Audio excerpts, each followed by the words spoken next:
ছিনতাইবাজদের তাড়ায় মৃত্যু ব্যাংক কর্মী তরুণীর। তার মৃত্যুর ঘটনার প্রতিবাদে দুষ্কৃতীদের কঠোর শাস্তির দাবিতে মোমবাতি হাতে প্রতিবাদ মালদা জেলায়। দুষ্কৃতীদের এনকাউন্টারের দাবি পরিবারের। রবিবার সন্ধ্যায় শহরের পোস্ট অফিস মোড়ে প্রতিবাদ মালদার বাসিন্দাদের। উল্লেখ্য, মৃত তরুণীর নাম চন্দ্রিমা ঝা। বাড়ি ইংরেজবাজার থানার সাতটারি এলাকায়। বর্তমানে ফুলবাড়ি এলাকায় বাড়ি ভাড়া করে থাকতেন তিনি একটি রাষ্ট্রায়ত্ত ব্যাংকের কর্মী ছিলেন। আহত হয়েছেন ঝুম্পা হালদার, বাড়ি মালদা থানার শাহাপুরে। ঘটনার তদন্তে নেমে পুলিশ সিসিটিভি ফুটেজ খতিয়ে দেখে 3 জনকে গ্রেপ্তার করেছে। ধৃতদের নাম হানিফ শেখ, সাবির শেখ এবং মোবারক শেখ। 3 জনের বাড়ি কালিয়াচক থানার সুজাপুর বিশ্বাসপাড়া এলাকায়। ঘটনার দিন 2 তরুণী সুজাপুরের একটি রাষ্ট্রায়ত্ত ব্যাংকের কাজ করে জাতীয় সড়ক ধরে বাড়ি ফিরছিলেন। স্কুটিতে চন্দ্রিমা এবং ঝুম্পা আসছিলেন। ঝুম্পা স্কুটি চালাচ্ছিলেন এবং চন্দ্রিমা বসেছিলেন। পথে বেশ কয়েকজন ছিনতাইবাজ তাদের পিছু ধাওয়া করে।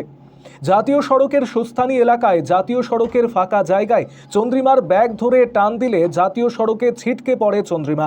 পড়ে গিয়ে চন্দ্রিমাকে ধাক্কা মারে জাতীয় সড়কের চলন্ত গাড়ি। ঘটনাস্থলেই মৃত্যু হয়েছিল তার। আহত হয় ঝুম্পা। ঘটনায় স্থানীয়রা ছুটে এসে আহতকে তড়িঘড়ি উদ্ধার করে মালদা মেডিকেল কলেজ ও হাসপাতালে ভর্তি করে।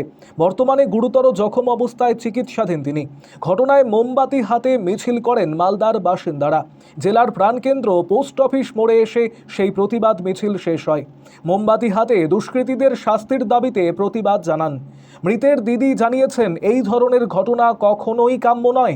যারা এই ধরনের ঘটনা ঘটিয়েছে তাদের আমরা এনকাউন্টার চাই, কারণ তারা যদি এনকাউন্টার না হয়ে ফিরে এসে ফের এই ধরনের দুষ্কৃতিমূলক কাজ করবে। আমরা পরিবারের সদস্য, এই ধরনের দুর্ঘটনা ঘটেছে, আর যাতে এই ধরনের ঘটনা না ঘটে আমরা মাননীয় মুখ্যমন্ত্রীর কাছে আবেদন করব, এই ধরনের দুষ্কৃতীদের এনকাউন্টার করে দেওয়া হোক। আরও আপডেট থাকতে আমাদের ভিডিও শেয়ার ও ফেসবুক পেজটিকে লাইক করে ফলো করে দিন। আমার পেছন থেকে এরকম হলো, মারা গেল। হ্যাঁ, আজকে ওর জায়গাতে আমিও থাকতে পারতাম। আমি চাই যে 3 জন হচ্ছে ধরা পড়েছে তাদের এনকাউন্টার করা হোক বা ফাঁসি ঘোষণা করা হোক, তারা যেন বাইরে না চলাফেরা করতে পারে। মুখ্যমন্ত্রীর কাছে কি আবেদন করবে? এটাই চাই যে হচ্ছে যারা ধরা পড়েছে তাদের যেন শেষ করে দেওয়া হোক, যেমন ওই শেষ হয়েছে ওদেরকেও যেন শেষ করে দেওয়া হোক। না হলে ওরা বেরিয়ে গিয়ে তো পরে আবার অ্যাটাক করতে পারে কাউকে না কাউকে, কারো না কারো বোনকে, কারো কোনো এমপ্লয়কে, আমাকেও করতে পারে। সে যেই হোক না, এটাই চাই, সেদিন শাস্তি চাই। সেদিন কি হয়েছিল? সেদিন আমরা বেরিয়েছিলাম, ওর ব্যাগ ধরে 2বার টেনেছিল। তারপরে আবার আমি গাড়ি পিক আপ দিই, তারপরে আবার ধেয়ে এসে ওরা হচ্ছে লাথি মেরে গাড়িটাকে ফেলে দিয়েছে।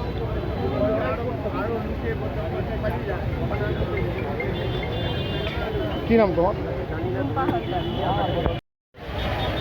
বলছি, 2 দিন আগে যে ঘটনা ঘটেছে আপনার কে হলো? এটা আমার বোন হয়, আমার কাকু হয়। কি চাইছেন?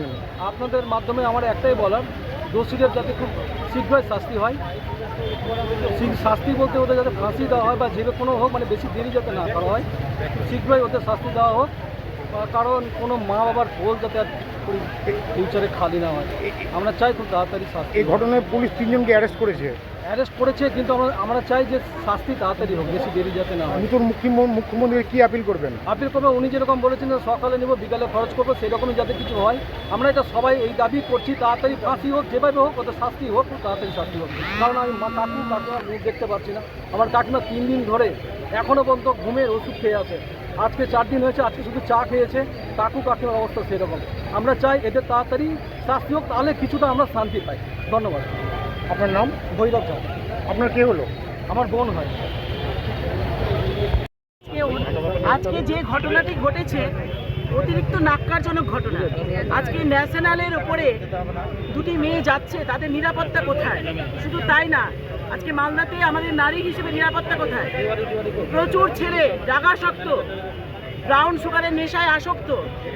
অল্প মাসখানেকও হয়নি আমাদের বাড়িতে দুঃসাহসিক চুরি হয়েছে, রাত্রিবেলা চুরি হয়েছে এবং সারা রাত মাদকাসক্ত ছেলেটি রাত্রে ঘুমিয়ে থেকেছিল সেই ঘরে। বলছি, এই ঘটনায় 3 জন অ্যারেস্ট হয়েছে, নতুন মুখ্যমন্ত্রীর কাছে কি আপিল করছেন? আমরা আপিল করছি একজন নারী হিসেবে নারীদের নিরাপত্তা যেন উনি ফিরিয়ে দেন। আমাদের গত প্রশাসন না, গত সরকারের আমলে আমাদের নারীদের নিরাপত্তা ছিল না, একেবারেই ছিল না। আমরা সবসময় ভয় পাবো কেন? আমরা কি রাত বিরাতেও বেরোতে পাবে না কেউ? তাহলে পড়াশোনার ক্ষেত্রে বিভিন্ন ক্ষেত্রে নারীরা সব জায়গায় চলে যাচ্ছে। বলছি এই ঘটনায় যে 3 জন অ্যারেস্ট হয়েছে তাদের হ্যাঁ। তাদের কি শাস্তি দাবি তাদের করছেন? একদম এনকাউন্টার, কারণ এরা এই মাদকাসক্ত যুবক, এরা যদি এই বয়সে এত বড় অপরাধ করতে পারে সাহসের সাথে, তাহলে এর পরবর্তীতে এরা ছাড়া পেলে আরো কত দূর যেতে পারে, এটা আমাদের সত্যি চিন্তার বিষয়। আপনার নাম? আমার নাম অনিতা মিশ্র।